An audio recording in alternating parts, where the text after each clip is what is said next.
오늘은 정교 휴일을 지키는 날입니다. 예수님께서 공생애 중에 3번의 유월절을 세상에서 지내시게 되는데, 6월절 세상에 시고 보시기 위하여 예루살렘에 올라가신 것을 복음서 안에서는 예수님께서 세상에 오신 것 보시고 위하여 세상에 오셨다 하고 있습니다. 요한복음에 이런 말씀이 잘 기록이 되어 있습니다. 사도 요한은 요한복음을 기록하면서 먼저 예수님께서 세상에 오신 하나님이심을 증거하게 됩니다. 태초로부터 하나님과 함께 계셨던, 말씀과 함께 계셨던 예수님께서 이제 말씀이 육신이 되어서 세상에 오셨다, 그렇게 기록을 하고 있습니다. 요한복음 1장 14절의 말씀을 보면 말씀이 육신이 되어 우리 가운데 거하심에 우리가 그의 영광을 보니 아버지의 영광이요 독생자의 영광이요 은혜와 진리가 충만하더라. 아버지의 독생자의 영광이요 은혜와 진리가 충만하더라. 그렇게 기록을 하고 있습니다. 말씀 육신이 되셔서 세상에 오신 예수님, 그분이야말로 하나님으로 세상에 오셨다는 것입니다.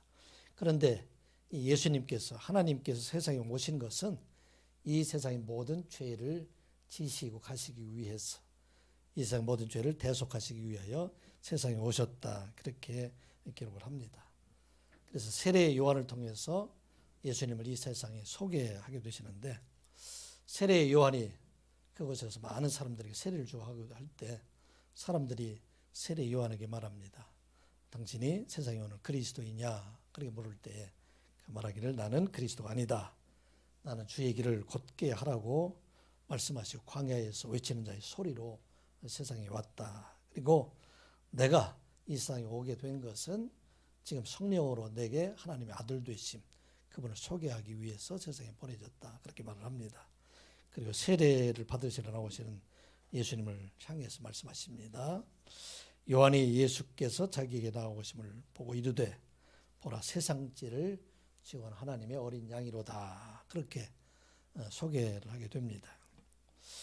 예수님께서도 3번의 유월절을 지내시는데 그 첫 번째 유월절 날 예루살렘에 올라가셔서 자기가 십자가에 죽으실 것, 이것을 그들에게 말씀을 하게 됩니다.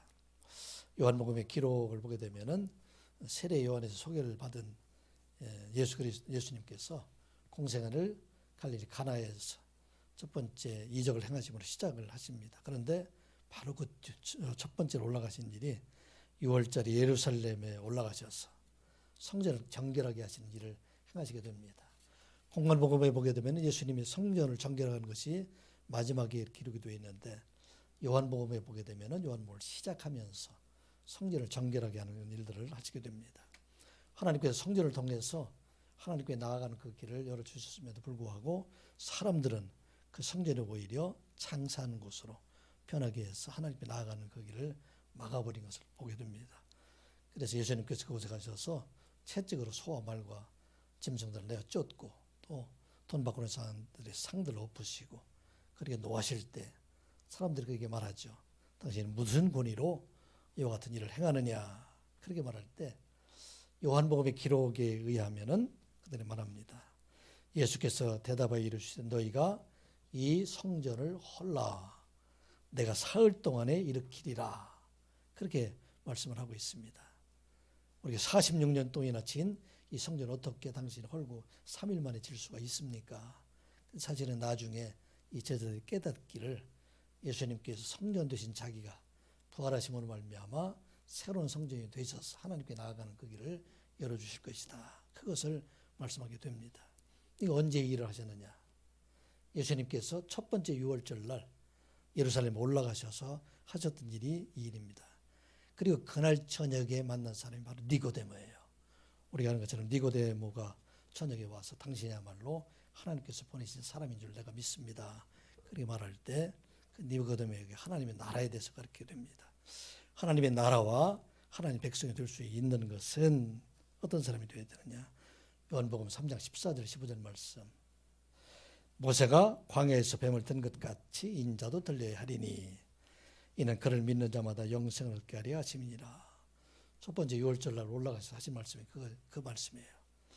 모세가 광야에서 뱀에 물린 사람들을 살리기 위해서 구리뱀을 높이 달아놓고 그것을 본 사람들이 삶을 구원을 받은 것처럼 예수님께서도 이제 이곳에서 달리게 될 텐데, 달린다는 얘기는 십자가에 들리게 된다는 말씀이죠. 그리고 그를 믿는 자들에게 영원한 생명을 줄 것이다 말씀하십니다. 그리고 이어서 하신 말씀이 그 유명한 말씀이죠. 하나님이 세상을 이처럼 사랑하사 독생자를 주셨으니 이는 그를 믿는 자마다 멸망하지 않고 영생을 얻게 하려 하심이라. 아멘. 이 세상에 오신 예수 그리스도, 그분이 이제 십자가에 죽으시게 될 텐데 그를 믿는 사람들, 그들에게 영원한 생명을 주시겠다는 말씀입니다.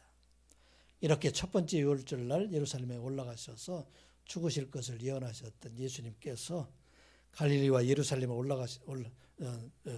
다니시면서 많은 이적과 기사와 또 말씀을 통해서 예수님께서 하나님의 아들 되심을 증거하고 이제 그를 믿는 자들에게 영원한 생명을 줄 것을 가르친 후에 이제 바로 오늘 태초로부터 예정하신 하나님의 구원을 이루시기 위해서 예루살렘에 올라가신 날, 그것이 바로 오늘 종려주일입니다.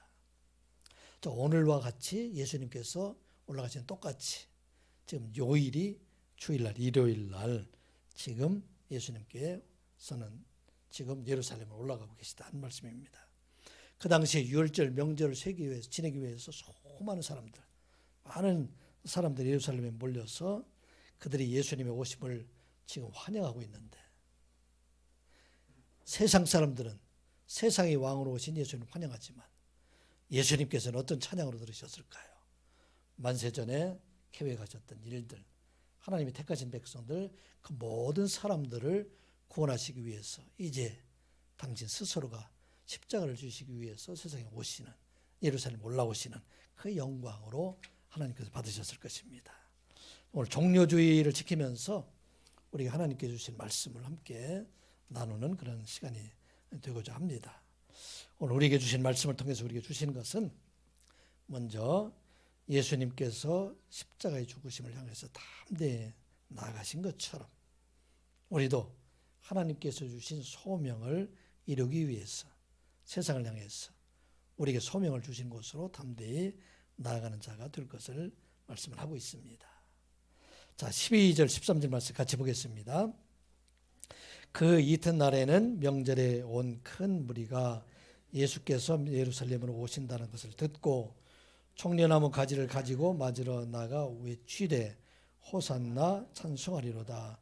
주의 이름으로 오시는 이 곧 이스라엘의 왕이시여 하더라. 아멘. 그 이튿날에 예수님께서 지금 예루살렘으로 올라오신다, 그렇게 기록을 하고 있습니다. 그럼 그 전날에는 어떤 일이 있었을까요? 유월절 엿새 전에 베다니에서 나병 환자였던 시몬의 집에서 예수님을 위한 큰 잔치가 베풀어지게 됩니다. 사실은 예루살렘에 올라가게 되면 예수님께서 십자가에 죽으시게 되는 것을 누구도 사실은 알지를 못합니다. 말씀을 여러 번 제자들에게 내가 예루살렘에 올라가게 되면 고난을 받고 십자가에 죽고 부활할 것이다, 그렇게 말씀하였음에도 불구하고 그 말을 믿는 사람들은 사실은 아무도 없었습니다. 그런데 그곳에서 이제 죽으시는 예수님을 지금 기념하기 위한 일들이 일어나게 됩니다. 어떤 일이 일어나게 됩니까? 나사로의 동생이었던 마리아가 향유옥합 한 근, 나드 한 근을 가지고 그것으로 예수님 머리와 발끝에 붓고 그 머리털로 예수님을 씻는 그런 일이 일어나게 됩니다. 제자들은 분개했죠.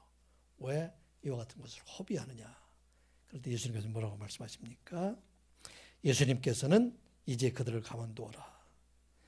나의 장래날을 위하여 지금 그를 간직하게 하라. 그렇게 말씀을 하게 됩니다. 아마 예수님께서 어떤 일을 생각하셨을까요?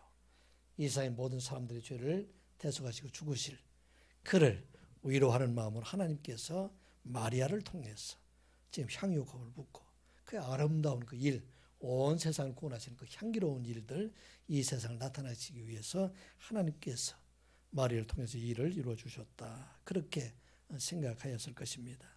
그리고 그 다음 날 예수님께서 예루살렘에 올라가시기 전에 이와 같은 향유 옥합 사건이 일어나고 그 다음 날 지금 이제 예수님께서 지금 예루살렘에 올라가시는 모습이 되게 보게 됩니다. 이 당시에 큰 무리들이 지금 종려가지를 들고서 예수님을 찬양하였다. 호산나 찬송하였다. 그렇게 기록을 하고 있습니다. 사람들이 얼마나 모였을까요? 제가 가끔 여러분들이 말씀을 드렸지만 요세푸스의 기록에 의하면 그 당시에 예루살렘에서 유월절 양으로 희생된 양의 마리수가 26만 5,500만 마리가 된다고 합니다. 양 26만 5천 마리가 지금 그 당시 유월절에 올라온 사람들이 유월절 양고기를 먹을 때 그만큼 많은 양들이 그때 희생되었던 것입니다. 한 마리를 가지고 보통 10사람들이 먹게 된다고 생각을 하면 그 당시에 모였던 사람들이 270만 명 정도 많은 사람들이 지금 예루살렘 좁은 곳에 지금 몰려서 올라가고 있다 하는 것을 말하고 있습니다.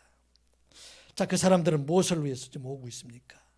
지금 예수님께서 오신다는 얘기를 듣고 이분이야말로 이스라엘 유대 민족들을 로마의 압박으로부터 구원할 사람이다. 그렇게 생각하고 지금 예수님을 찬양하고 환영하는 모습이 바로 오늘 본문에 나와 있는 모습입니다. 그들의 손에는 무엇을 가지고 종려가지를 가지고 있다. 들었다 그렇게 얘기를 하고 있습니다. 종려가지가 여러분들 지금 여기서는 보여드릴 수가 없는데 나중에 한번 유튜브에 가서 한번 찾아보세요. 종려가지 어떻게 생겼는가. 뭐 잎사귀에 있는 그런 나무가 되는데 옆으로 이렇게 가지가 있는 그런 나무가 되는데 이 나무는 이스라엘을 대표하는 그런 식물이 됩니다. 그리고 당시에는 이 종려나무가 여리고 쪽에 지하 해발보다도 더 낮은 한 250m 정도 낮은 그곳에 종려나무가 많이 있었습니다. 또 사막지대가 이 종려나무가 있다 하는 것은 그 종려나무가 대개 오아시스가 있기 때문에 물이 있는 곳이다. 그렇게 해서 그곳에서 이렇게 이스라엘 백성들도 애굽에서 나올 때 그곳에서 머무르 있기도 합니다. 근데 종려나무의 그 식물학적 이름 그 안에 보면 피닉스라는 얘기 있어. 피닉스라는 얘기는 여러분 아시다시피 이것은 불사조라는 얘기예요. 그래서 이 나무는 불사조와 같은 나무이다. 그렇게 사람들이 생각합니다. 왜냐하면 종려나무를 베고 난 그루터기를 불로 태워도 그것이 죽지를 않고 다음에 싹이 다시 나오게 되기 때문에 그래서 유대인들은 이 종려나무를 승리와 부활의 상징으로 생각하고 있는 나무가 바로 이 종려나무가 됩니다. 유대인들이 로마에 막 항거하고 또 그들이 열심당원이 되어서 독립운동하는 사람들은 대개 그들이 목에 이같이 동전을 만들어서 이렇게 추조해서 차고 다니는데 그 추조된 것이 문양이 바로 종려나무예요. 그래서 이 사람들이 생각할 때는 종려나무와 같이 하나님께서 이 백성을 끝까지 지켜줄 것이다. 그렇게 생각하고 바로 이 일을 위해서 예수님께서 오셨다. 나사렛에서 오신 그분이야말로 이제 이 나라를 구원해 줄 것이다. 그렇게 온 백성들이 지금 환영하고 있다 하는 것을 말하고 있습니다. 그리고 그들이 말하고 있는 호산나. 호산나라는 의미가 어떤 의미냐면 호산나라는 얘기는 원어로 보면 호시에나 그런 의미로 이제 우리를 구원하여 주시옵소서 그런 말입니다. 압박으로부터 어려움으로부터 이 나라를 구원해 주시옵소서.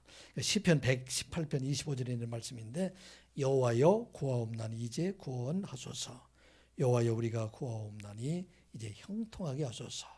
그 말에서 호산나를 오게 됩니다.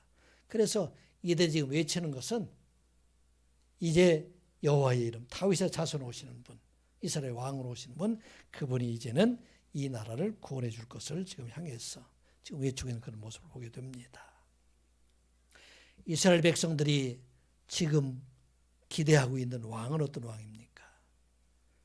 그들을 구원해 주실 왕들, 힘 있는 왕, 그런 왕으로 기대하고 있지만 그런데 예수님께서는 지금 예루살렘에 올라가실 때 무엇을 위해서 가고 있습니까? 예수님은 십자가를 지시기 위해서 세상 사람들을 멸하러 올라가시는 것이 아니라 세상 사람들을 구원하시기 위해서 지금 십자가를 지시기 위해서 걸어가고 있는 그런 모습을 보게 됩니다. 온 사람들이 지금 예루살렘에 올라가는 예수 그리스도를 세상의 왕으로 세상의 그들을 구원자로 그들을 찬양하고 있지만 우리 하나님께서는 온 세상 모든 사람들의 죄를 대속하시기 위해서 죽으시는 그 영광의 찬양으로 받으셨을 것이다. 그런 생각을 가지게 됩니다. 예수님께서 이렇게 예루살렘에 올라가시기 전에 얼마나 많은 시험을 받게 됩니까? 십자가를 지시 못하게 사탄으로부터, 많은 사람으로부터, 백성으로부터, 지금 이 백성들도 예수님을 십자가를 지지 못하도록 지금 그들을 지금 미혹하고 있는 그런 모습을 보게 됩니다. 그런데 담대하게 지금 예수님께서는 그 십자가를 향해서 나가고 계시는 그런 모습을 보게 됩니다. 예수님의 사역 초기에도 이런 시험을 당하지 않습니까? 예수님께서 세례를 받으시고 40일 동안 광야에서 금식 기도하실 때 그 뒤에 사탄으로부터 시험을 받게 되는데 그 세 번째 사탄의 시험이 사탄이 지금 예수를 지극히 높은 산으로 올라가셔서 천국, 천하만국을 다 그에게 보여주고 그 모든 영광들을 다 그에게 보여주고 난 다음에 그에게 예수님께서 말합니다. 내가 만일 내게 엎드려 경배하면 내가 이 모든 것을 다 내게 주리라. 예수님께서 이 모든 것을 하실 수 있는 그 분, 그래서 내가 나에게 경배하면 내가 세상의 모든 것을 다 내게 주리라. 지금도 똑같은 그런 시험을 당하고 있는 그런 모습입니다. 예수님께서 사탄아 물러가라 기록되었을 때 주 너희 하나님께 경배하고 다만 그를 섬기라 하였느니라 하면서 시험을 물리치셨어요. 예수님께서 공생의 두 번째 유월절 올라가시기 전에 어떤 일이 있었느냐? 베세다 들녘에서 수많은 사람들, 5,000명이나 되는 사람들, 남자들만 기록된, 그리고 전체로 보면 2만 명이나 되는 많은 사람들을 먹이시게 될 때, 그때 그 백성들이 예수님을 억지로 붙잡아다가 왕을 세우려고 하는 그런 일이 일어나게 됩니다. 얼마나 놀라운 일이 됩니까? 제자들도 따라 흥분해서 이제는 자기들이 이 세상의 왕과 또 다스린 자로 소개될 것이다. 그렇게 흥분한 제자들을 갈릴리 바다에 배를 태워서 들어가게 하시고 예수님은 산에 올라서 기도하십니다. 어떤 기도를 하셨을까요? 하나님이여 세상의 환호에 미혹되지 아니하고 아버지께서 내게 주신 소명, 십자가의 소명, 이 소명을 끝까지 감당할 수 있도록 우리 하나님께서 내게 힘을 주시옵소서. 그렇게 기도하셨으리라 생각이 됩니다. 자, 이제 예수님께서 사역을 다 마치시고 예루살렘에 이제는 십자가를 지시기 위해서 올라가신 날, 그날이 바로 오늘 종려주일이다 하는 것을 우리가 기억해야 합니다. 때는 우리도 이러한 소명을 이루어가기 위해서 이 땅에 많은 어려움들, 그런 일이 있다 할지라도 우리는 그것을 향해서 나아가게 되면 하나님께서 택하신 백성들, 그들을 반드시 구원해 주시고 그를 통해서 생명의 길로, 나뿐만 아니라 많은 사람들을 생명을 살리는 일로 쓰시게 된다 하는 것을 말씀하고 있습니다. 평생 동안 로마 전역을 다니면서 복음을 전했던 사도 바울이 3차 전도 여행을 마치고 에베소교에서 떠나게 될 때 그때 성령께서 감동시키셔서 내가 이제는 예루살렘으로 올라가라 하는 마음을 그에게 주십니다. 사도 바울은 로마 전역을 다니면서 모든 유대인들이 타겟이 됐어요. 왜냐하면 사도 바울은 복음을 유대인들뿐만 아니라 온 세상 모든 사람들에게 다 복음을 전하고 있고 그들이 중요하게 생각하는 율법이나 할례보다도 오직 믿음으로 구원받는다는 것을 강조하고 있기 때문에 그 유대인들에게는 미움의 대상이 되었습니다. 그런데 그 미움의 대상이 되었던 사도 바울이 예루살렘을 향해서 올라가게 됩니다. 그때 3차 전도를 마치고 마지막에 했던 에베소교회 장로들을 청해서 그들에게 말씀할 때 그렇게 말합니다. 보라, 이제 나는 성령에 매여 예루살렘으로 가는데 거기서 무슨 일이 당하는지 알지 못하노라. 오직 성령이 각성에서 내게 증언하여 결박과 혼란이 나를 기다린다 하시나 내가 달려갈 길과 예수께 받은 사명 곧 은혜의 복음을 증언하는 일을 마치려 하면은 나의 생명조차 조금도 귀한 것으로 여기지 아니하노라. 아멘. 이제 예루살렘에 올라가서 어떤 고난이 있을지 모르지만 그런데 그곳에 나의 결박과 있다 할지라도 혼란이 있다 할지라도 죽음이 있다 할지라도 내가 은혜의 복음을 전하는 이 일을 끝까지 하는 일을 위해서는 나의 목숨조차 조금도 아끼지 아니한다. 그렇게 말씀하시고 그렇게 말하고 예루살렘 올라가게 됩니다. 결국은 예루살렘에서 체포되어서 나중에 로마에 가서 복음을 전하는 그 일을 하게 되는 것을 보게 됩니다. 하나님께서 더 큰 일들을 이루어 주시기 위해서 때로는 결박을 하게 하시고 그 일을 통해서 하나님 큰 일을 이루어 가신다는 것입니다. 때로는 많은 사람들이 이와 같이 죽음을 통해서 세상의 많은 백성들을 구원하는 그런 역사가 일어나는 것을 우리가 보게 됩니다.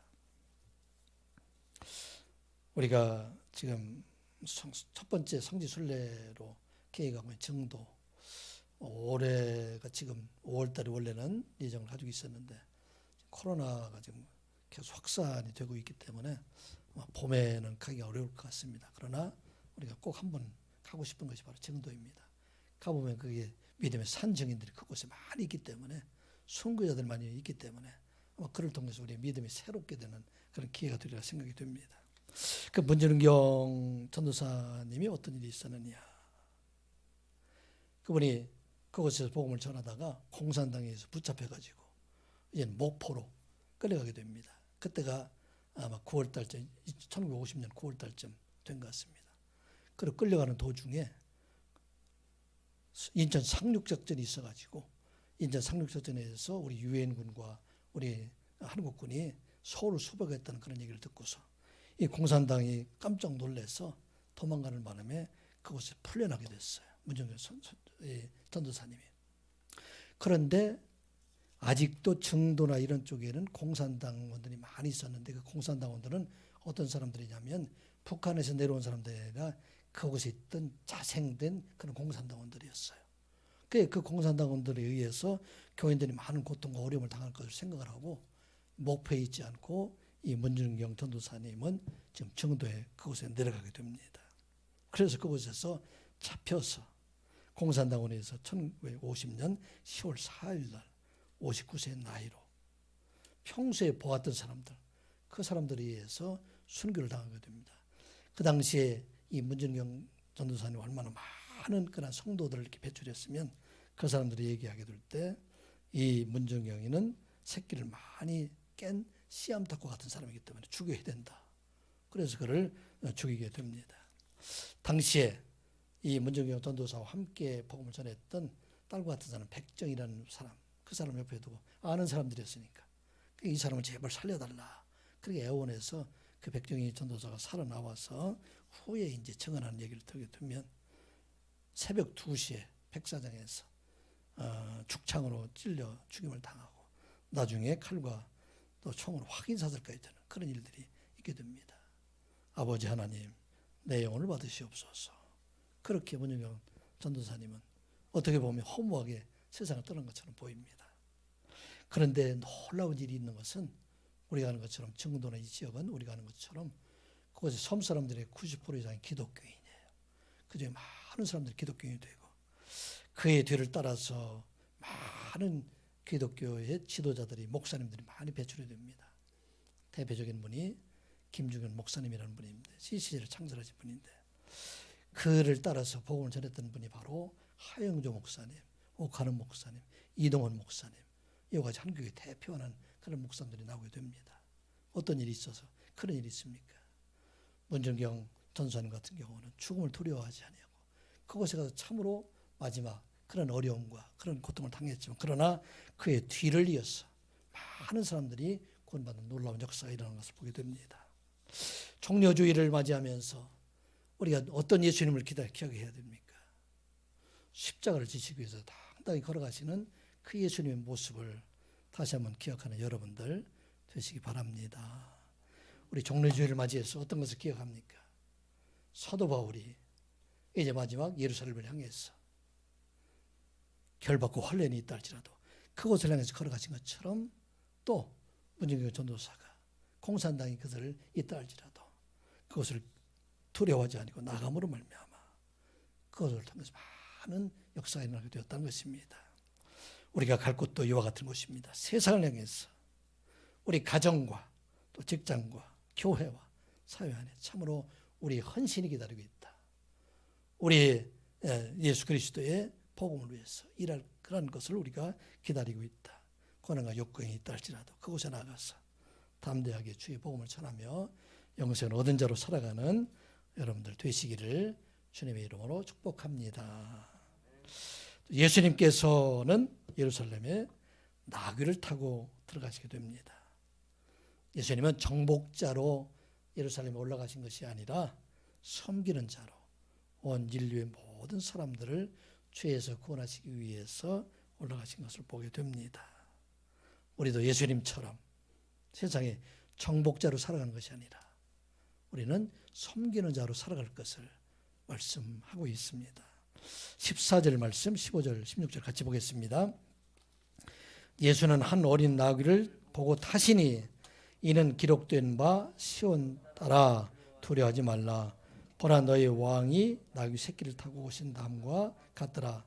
제자들은 처음에 이 일을 깨닫지 못하였다가 예수께서 영광을 얻으신 후에야 이것이 예수께 대하여 기록되신 검과 사람들이 예수께 이같이 한 것임이 생각났더라. 아멘. 예수님께서 지금 예루살렘에 이스라엘 왕, 유다의 왕으로 오셨는데 나귀를 타고 가셨다. 그렇게 말을 하고 있습니다. 그런데 이 말은 스가랴 선지자가 예언했던 말씀이에요. 스가랴서 9장 9절의 말씀을 보게 되면 시온에 따라 크게 기뻐할지어다. 예루살렘에 따라 즐거이 부를지어다. 보라 내 왕이 내게 임하시나니 그는 긍의로우시며 구원을 베푸시며 겸손하여서 나귀를 타시나니 나귀의 작은 것 곧 나귀 새끼니라. 스가랴서 9장 1절부터 8절에 있는 말씀을 보면 하나님께서 하나님을 알지 못하고 하나님을 대적하는 이방인들에 대해서 심판하시게 되고 하나님의 택하신 백성들, 이스라엘 백성들을 구원하실 것이다.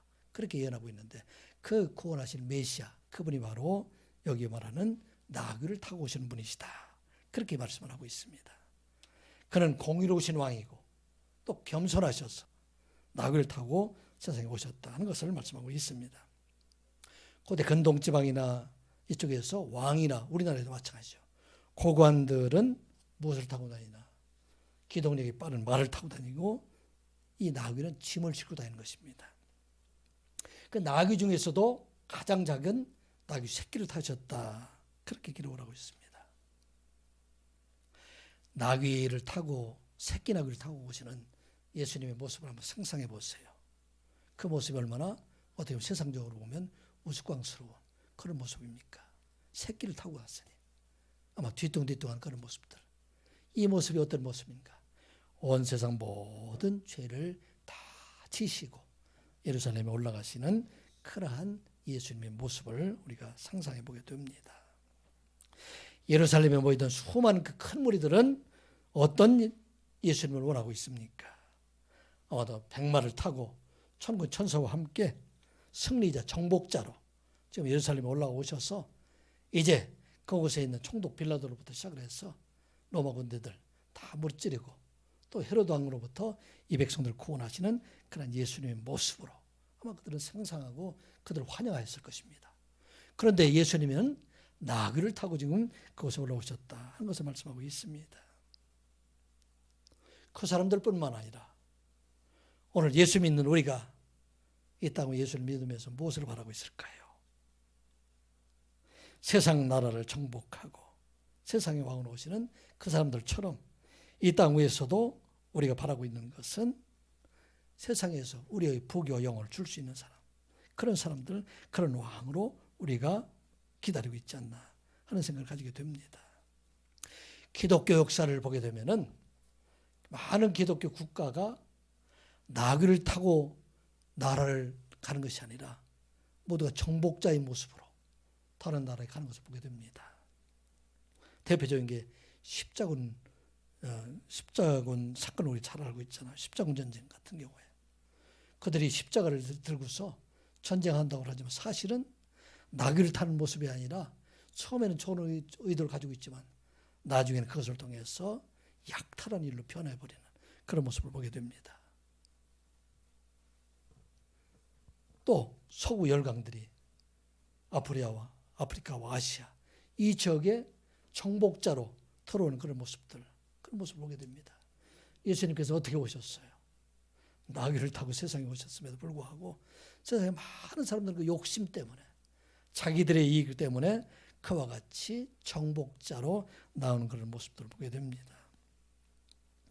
이 이야기를 잘 설명한 것이 미국의 감리교회 목사였던 스탠리 존스 그 목사님이 인도에 선교사로 가셨으면서 그곳에서 여러 가지 일을 기록하면서 인도의 길을 걷고 있는 예수라는 책에서 서구의 기독교가 얼마나 이와 같이 섬기는 자가 아니라 정복자로 나와 있는지 그런 모습을 잘 소개를 하고 있어요.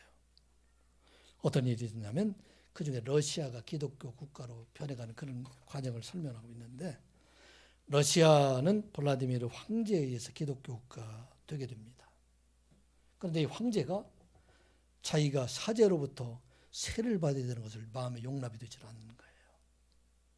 그래서 생각할 때 자기는 그 사제들에 의해서 세례를 받을 수는 없고 그 당시에 대주교였던 콘스탄티노플 대주교에 의해서 내가 세례를 베풀어 받아야 되겠다. 좀 높은 사람, 사제보다도. 그것도 자기가 스스로 용납이 되질 않아요. 왜냐하면 그렇게 되면은 그곳에 헌물도 해야 되고 또 그곳에 가서 무릎도 꿇어야 되고 그런 생각을 하게 되니까 스스로 생각할 때 내가 그에게 자진해서 가는 게 아니라 무력으로 그걸 점령을 해서 내가 힘으로 그에게 세례를 받을 것이다. 그렇게 생각을 하고 블라디미르는 콘스탄티노플을 점령을 하고 강제적으로 황제를 위하여 세례를 베풀도록 그렇게 얘기해서 그가 세례를 받고 러시아가 기독교 국가가 됩니다. 이게 얼마나 우스운 모습입니까? 예수님께서는 나귀를 타고 올라오셔서 섬기는 자로 오셨음에도 불구하고 많은 기독교인들이 생각할 때는 지배하는 자, 다스리는 자, 위에 있는 자 이렇게 생각하는 것이 바로 오늘 이 세상의 모든 사람들의 모습을 우리가 보게 됩니다. 오늘 우리에게 주신 말씀이에요. 나귀 타고 오신 예수님께서 예루살렘 노상에서 제자들이 말씀하시잖아요. 제자들이 예루살렘 올라가면 누가 더 크냐 그렇게 서로 싸우게 될 때 그들 향해서 말씀하시죠. 너희 중에는 그렇지 아니하니 너희 중에 누구든지 크고자 하는 자는 섬기는 자가 되어야 되고 누구든지 너희들 중에서는 읒됨이 되고자 하는 자는 종이 되어야 된다. 인자가 오는 것은 섬김을 받으려 함이 아니라 섬기려 하고 많은 사람들을 위해서 내 목숨을 주기 위해서 대속으로 주려 함이니라. 그렇게 말씀하셨습니다. 너희는 그렇지 않다는 얘기예요. 오늘 우리에게 주신 말씀이에요. 우리가 어느 곳을 가든지 그리스도인으로 살아가게 될 때 우리는 으뜸이 되고자 크고자 하는 자 이런 사람들 어떻게 해야 되느냐. 예수님께서 말씀하시는 것은 으뜸 되지 말라 큰 사람 되지 말라는 것이 아니라 우리 그리스도인들은 다르다는 얘기예요. 세상과 다르다는 얘기예요. 여러분들 싸울 때 누가 더 이길 수 있는 것 같아요? 큰 소리 치는 사람들. 가정에서도 마찬가지예요. 가정에서도 어때문에 되고자 하는 사람 어떻게 해야 되느냐. 먼저 섬기는 자가 되어라. 크고자 하는 사람 어떻게 되느냐. 종이 되라. 교회 안에서도 마찬가지예요. 교회 안에서 진실로 어때문에 되고자 하는 사람들은 섬기는 자가 되고 또 종이 또 크고자 하는 사람들에게는 종이 되는 자가 되어야 된다. 그게 말씀을 하고 있습니다. 오늘 우리에게 이 말씀을 종려주일에 예수님께서 나귀를 타고 올라가시는 그 모습을 기억하고 여러분들이 먼저는 가정에서부터 섬기는 자, 교회 안에서 섬기는 자, 직장 안에서 섬기는 자가 되어서 이제 참으로 그리스도의 은혜 가운데 살아가고 또 하나님의 백성으로 살아가는 여러분들 되시기를 주님의 이름으로 축복합니다. 예수님께서 예루살렘에 올라오시게 된 것은 온 세상에 생명을 주시기 위함이다 하는 것을 우리가 잊지 말아야 됩니다. 부활하신 주님을 소망하며 우리가 살아가는 자가 되어야 할 것입니다. 17절, 18절, 19절 말씀 같이 보겠습니다. 나사로를 무덤에서 불러내어 죽은 자 가운데서 살리실 때에 함께 있던 무리가 증언한지라. 이에 무리가 예수를 맞으면 이 표적 행하심을 들었음이로라. 바리새인들이 서로 말하되 볼지어다 너희 하는 일이 쓸데없다. 보라 온 세상이 그를 따르는도다 하니라. 아멘. 예수님께서 예루살렘에 올라가게 될 때 많은 사람들이 환영하게 되는 큰 이유 중에 하나가 지금 나사로의 무덤에서 불러내 죽은 자 가운데 살리실 때 그 옆에서 죽은 자를 살렸던 것을 본 사람, 그 사람들이 그들에게 증언했기 때문에 그래서 사람들이 더 놀라서 지금 예수님을 환영하고 있다. 그렇게 말을 하고 있습니다. 세상에서 죽은 자를 살렸다는 것은 얼마나 큰 놀라운 기적입니까? 그 예수님께서 이제는 예루살렘에 올라가서 죽은 자를 살리신 것과 같은 그런 큰 기적으로 이제는 로마를 제압하고 이 땅에 이스라엘 백성들에게 구원을 줄 것이다. 그런 소망을 가지고 더욱더 큰 소리로 지금 예수님을 환영하고 찬양하고 있다 하는 것이 바로 말씀입니다. 모든 사람들이 다 예수님을 향해서 마음이 지금 그들에게 쏠려 있기 때문에 바리새인들이 생각할 때 자기들이 하는 일들은 어떤 일입니까? 예수님을 죽이려는 일들, 이 일들이 이제는 헛되다. 이를 이룰 수 없다. 그렇게 자수적인 말로 하는 것이 바로 17절, 18절, 19절에 있는 말씀입니다. 그런데 우리가 기억해야 할 것은 이 땅 위에 죽은 자를 살리는 것과 같은 그런 기적이 아니라 예수 그리스도께서 죽으심으로 말미암아 그를 믿는 자들에게 주시는 영원한 생명을 얻는 것, 이것이 참 기적임을 우리에게 말씀을 하고 있는 것입니다. 예수님께서 세상에 계실 때 죽은 자를 세 사람이나 살려주셨어요.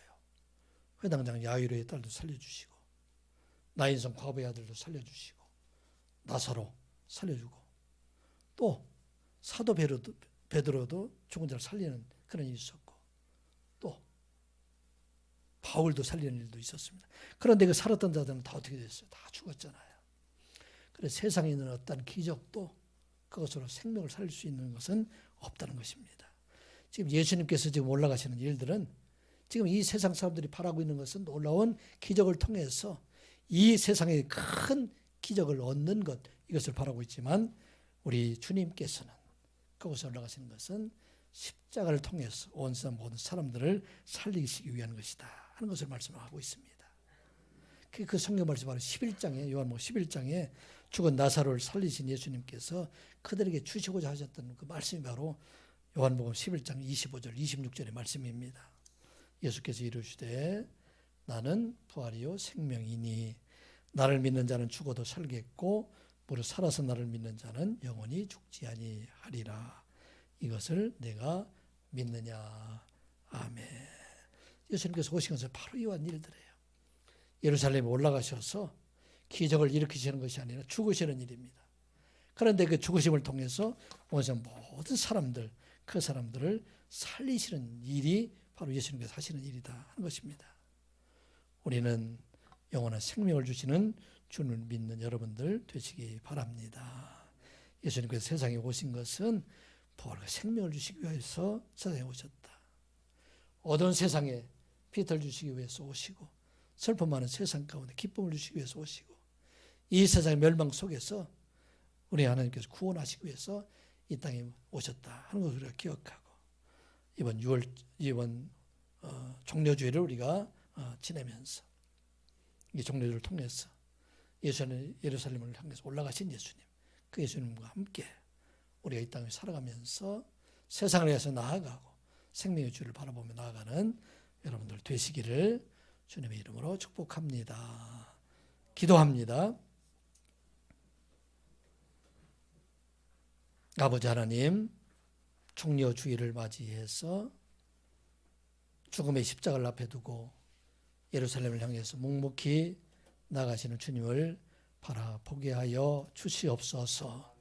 이 땅 위에 살아갈 동안에 우리 앞에 비록 고난과 핍박과 어려움이 있다 할지라도 그 너머에 있는 영원한 생명을 바라보며 주님을 따라가는 저희들 되게 하여 주시옵소서.